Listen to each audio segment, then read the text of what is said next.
주변에 꼭 이런 사람 있죠. 여름 내내 놀러 다녀서 새까맣게 탔는데 찬바람 좀 불었다고 갑자기 혼자 깐달걀처럼 피부가 반짝이는 사람. 우리는 푸석거리고 각질 일어나고 어떤 트러블까지 올라와서 미치겠는데 그 친구는 계절 조금 지났다고 굉장히 피부가 하얘지는, 진짜 불공평하지 않아요? 제가 3년 동안 피부를 연구하면서 깨달은 게 있어요. 스킨케어 제품에만 거의 200만원 넘게 쓴 것 같은데 그런데도 피부는 더 예민해지기만 하더라고요. 그리고 마침내 피부 좋아지는 법을 알아냈습니다. 단 한 가지, 그건 바로 수분이 아니라 피부 장벽이었어요. 오늘 제가 3년간의 연구와 경험을 탈탈 털어서 완벽한 가을철 피부 장벽 방어 및 복구 시스템을 아침부터 저녁까지 단계별로 전부 알려드릴 거예요. 오늘 영상 하나로 여러분들의 가을 스킨케어는 완전하게 바뀔 겁니다. 시작할게요. 자, 제일 중요한 건 유수분 밸런스인데 여름에 높은 습도에 익숙해졌던 우리 피부는 가을이 되면 갑자기 사막에 던져진 것과 같아요. 공기 중에 습도가 60% 이하로 뚝 떨어지면 우리 피부 속 수분을 공기 중에 뺏기기 시작합니다. 피부는 수분이 부족하네? 라고 착각해서 유분을 더 많이 뿜어내죠. 이것이 바로 속은 건조한데 겉은 번들거리는 최악의 수부지 상태가 되는 원리입니다. 많은 분들이 여기서 실수를 하는데 겉으로는 번들거리니 나는 지성인가? 싶어서 유분을 잡는 강한 클렌저를 사용하죠. 이는 불난 집에 기름을 붓는 격입니다. 피부는 수분이 부족해서 유분을 뿜어내는 건데 그나마 있던 유분 보호막까지 걷어내버리니 피부는 더 극심한 건조를 느끼고 생존을 위해 유분을 더더욱 미친듯이 만들어냅니다. 이 악순환이 가을철 트러블, 각질, 속건조를 유발하는 핵심 메커니즘이에요. 자, 오늘의 가장 중요한 내용인데 제가 오늘 영상에서 딱 한 단어만 기억하라고 하면 바로 이겁니다. TEWL, 즉 경피수분 손실이죠. 이건 우리 피부 속 수분이 공기적으로 증발하는 현상을 말해요. 건강한 피부 장벽은 이 TEWL을 막아주는 댐과 같습니다. 하지만 가을철 찬바람과 건조함에 이 댐에 균열이 생기면 수분이 미친듯이 빠져나가고 피부는 속부터 말라 비틀어지는 겁니다. 피부과에서 피부 장벽의 건강 상태를 측정하는 가장 중요한 지표가 하나가 바로 이 TEWL 수치입니다. TEWL 수치가 높을수록 피부 장벽이 손상되었다는 명확한 증거이며 아토피 피부염과 같은 피부 질환의 중증도와도 높은 상관관계를 보입니다. 따라서 가을철 스킨케어의 모든 전략은 어떻게 하면 이 TEWL을 낮출 수 있는가에 달려있어요. 내 피부에 수분을 붓는 것보다 빠져나가는 구멍을 막는 게 100배, 1000배 중요해요. 아침 스킨케어의 목표는 단 하나, 방어입니다.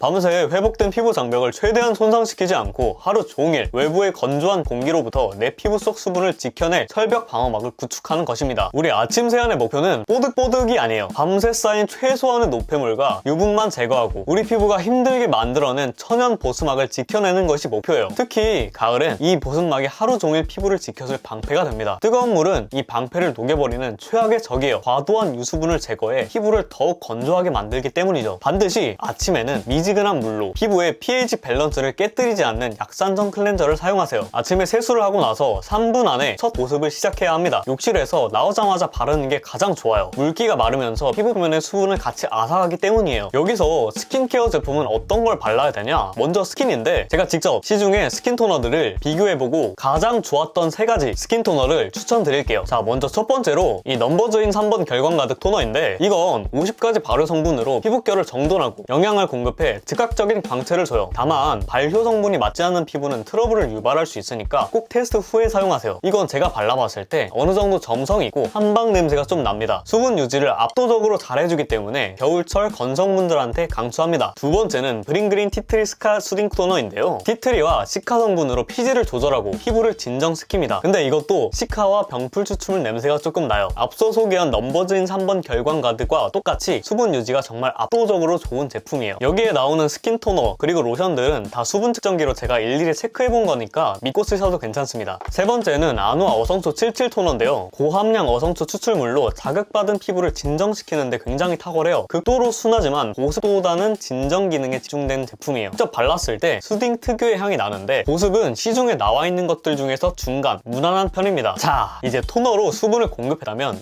이제 그 수분이 날아가지 못하게 뚜껑을 덮어줘야 해요. 가을에 미세먼지도 강하고 자외선도 아직까지는 강한 시즌이기 때문에 제가 재생크림 하나를 가져왔는데 민감해진 피부를 위해서 재생세럼을 바르는 것도 추천합니다. 특히나 제가 오늘 작정하고 알려드릴 성분은 피부과에서 레이저 시술 후에 재생관리 목적으로까지 사용하는 아주 강력한 재생 성분들이에요. 여러분, 피부과에서 프락셀이나 토닝 같은 레이저 시술을 받고 나면 꼭 발라주는 붉은기 가라앉히는 크림 있죠? 바로 재생크림입니다. 왜일까요? 시술로 인해 의도적으로 손상되고 극도로 자극받은 피부 장벽을 가장 빠르고 효과적으로 복구해야 하기 때문이죠. 그래서 오늘 소개한 벨로즈 EGF 탈카 크림은 바로 그 시술 후 재생크림으로 입소문이 자자한 제품이에요. 실제로 검색해보시면 시술 후 회복 과정에서 경우에서 이 제품을 사용하고 효과를 봤던 후기를 정말 많이 찾아볼 수 있습니다. 이 제품의 핵심은 바로 압도적인 성분 함량이에요. 제품 이름에 들어있는 EGF는 표피세포 성장인자의 약자로 우리 몸의 세포재생을 명령하는 일종의 신호 단백질입니다. 이 성분을 발견한 스탠리 코엔 박사는 노벨상까지 받았어요. 잠깐만요. 여기서 정말 중요한 포인트가 있어요. 시중에 나와 있는 대부분의 EGF 크림 평균 함량은 0.1 ppm 수준에 불과한데 이 벨로즈 EGF 테카 크림은 무려 5 ppm, 그리고 이 원액 앰플인 벨로즈 EGF 10 ppm 앰플은 화장품에 배합할 수 있는 10 ppm이 그대로 들어있습니다. 단순히 EGF가 함유되었다는 수준을 넘어서 EGF로 피부 대생을 집중 치료한다는 개념으로 접근해야 해요. 여기에 또 하나의 핵심 성분이 바로 테카입니다. 테카는 상처에 바르는 연고 마데카솔 아시죠? 그 마데카솔의 주성분이 바로 이 테카입니다. 마데카솔에서도 쓰일 정도니까 그야말로 재생 끝판왕 성분이죠. 벨로즈 크림에는 이 귀한 테카 성분이 고함량으로 들어있어 고농축 EGF와 함께 시너지를 폭발시켜 피부를 근본적으로 튼튼하게 재건합니다. 네, 이런 분들한테 추천드리는데요. 가을철에 피부가 극도로 예민해진 분, 그리고 잦은 트러블로 흉터나 색소 침착이 고민인 분, 그리고 가장 중요한 건 피부과 시술 후 빠른 회복이 필요한 분이에요. 제가 직접 사용해 봤을 때는 특히 트러블 압출 후나 각질 제거로 피부가 붉어졌을 때 저녁에 바르고 자면 다음날 붉은기하고 손상 부위가 눈에 띄게 회복되는 걸 경험했어요. 후기들을 보면 저처럼 오래된 붉은 자국이 없어졌다, 좁쌀이 사라지고 피부가 매끈해졌다 라는 긍정적인 반응이 많습니다. 자, 이제 토너로 수분을 공급하고 재생크림으로 확실하게 피부를 안정시켰다면 이제 그 수분들이 날아가지 못하게 뚜껑을 덮어줘야 해요. 이게 바로 밀폐 보습의 원리이며 가을 스킨케어의 성패를 좌우합니다. 이 수분크림들도 마찬가지로 제가 시중에 있는 8개 수분크림들을 전부 다 분석하고 이 수분 측정기로 정밀하게 테스트한 제품들이니까 믿고 사용하셔도 괜찮아요. 자, 첫 번째 수분크림인데요. 장벽이 무너져서 속부터 건조하다면 이 피지오겔 데일리 모이스처 테라피 페이셜 크림을 사용하는 게 좋습니다. 피부 지질층과 유사한 구조로 손상된 장벽 틈새를 메워 수분 손질을 근본적으로 막아줘요. 피부과에서도 추천하는 장벽 강화의 정석 같은 제품이죠. 근데 제가 발라봤을 때도 보습력이 정말 압도적 1황으로 좋지만 그만큼 유분이나 발림성이 굉장히 무거워요. 두 번째는 수분 부족으로 탄력이 고민이라면 메디큐브 PDRN 핑크 히알루로닉 수분크림. 이게 연어 DNA에서 추출한 PDRN하고 히알루론산이 피부 속에서 수분을 채우고 재생을 돕습니다. 보습과 탄력 케어를 동시에 원하시는 분한테 적합해요. 이게 제가 써보니까 피지오겔보다는 보습력은 떨어지지만 시중의 크림들 중 굉장히 상위권의 보습력을 가지고 있어요. 또한 발림성까지 완전히 극상위권이고요. 한 가지 유해 성분이 있다면 향료가 들어가 있다는 점만 알아주시면 좋겠습니다. 세 번째 추천으로 유수분 밸런스가 깨진 수부지라면 이 에스네이처 스쿠알란 수분크림을 추천드릴게요. 비지 구조와 유사한 식물성 스쿠알란이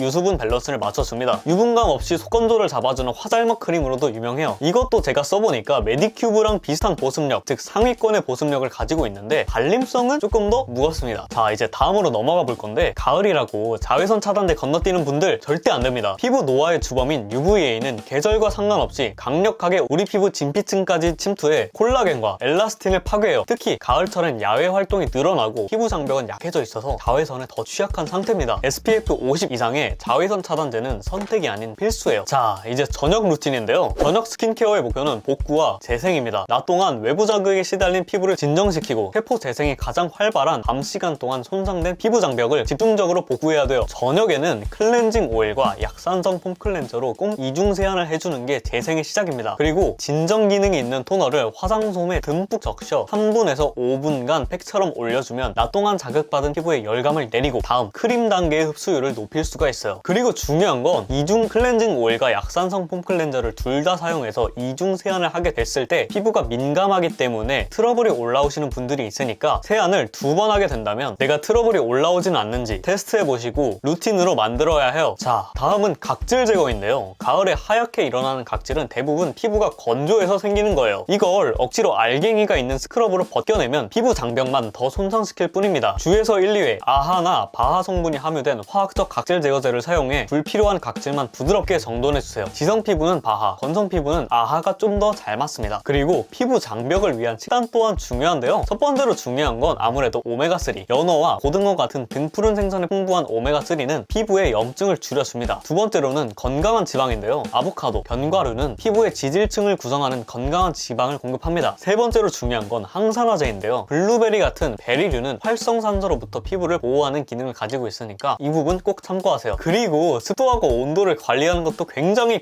중요한데요. 첫 번째로는 가습기를 사용해서 실내 습도를 50에서 60도로 유지하는 것 굉장히 중요하고, 그리고 샤워도 짧고 미지근하게 하는 게 중요해요. 뜨거운 물로 오래 샤워하는 습관은 피부의 천연 보습 인자를 모두 씻어내 만들어냅니다. 30분 이내에 미지근한 샤워를 하는 게 어느 정도는 권장하고 있어요. 자, 오늘 내용 되게 길었어. 핵심만 다시 한번 정리해 드릴게요. 가을 스킨케어의 성공과 실패는 피부 장벽 보호와 TEWL, 즉 피부 장벽 보호에 달려 있습니다. 자, 첫 번째, 아침 루틴의 목표는 피부 장벽 철벽 방어예요. 첫 번째, 약산성 세안, 토너, 항산화 세럼, 수분크림이나 장벽크림, 그리고 자외선 차단제까지 꼭꼭꼭 발라야 되고요. 저녁 루틴의 목표는 집중적인 피부 장벽 복구예요. 피부에 트러블이 올라오지 않는다면 이중 세안을 해주시고, 그 다음에는 진정 토너팩을 해주시고, 마찬가지로 수분크림이나 재생크림을 발라야 해요. 각질도 아하나 바하가 들어간 화학적 각질 제거제로 정돈하고, 피부에 좋은 음식들을 먹고 실내 환경을 촉촉하게 유지하는 가습기를 쓰는 환경을 유지해야 합니다. 자, 오늘 알려드린 지식으로 더 이상 가을마다 피부 때문에 스트레스 받을 일은 없을 겁니다. 오늘 영상이 도움이 되셨다면 구독과 좋아요, 그리고 궁금한 점은 댓글로 남겨주시면 상세하게 답변을 드리는 챌린지를 진행하고 있으니까요. 피부 관련 질문 댓글로 달아주시면 감사하겠습니다.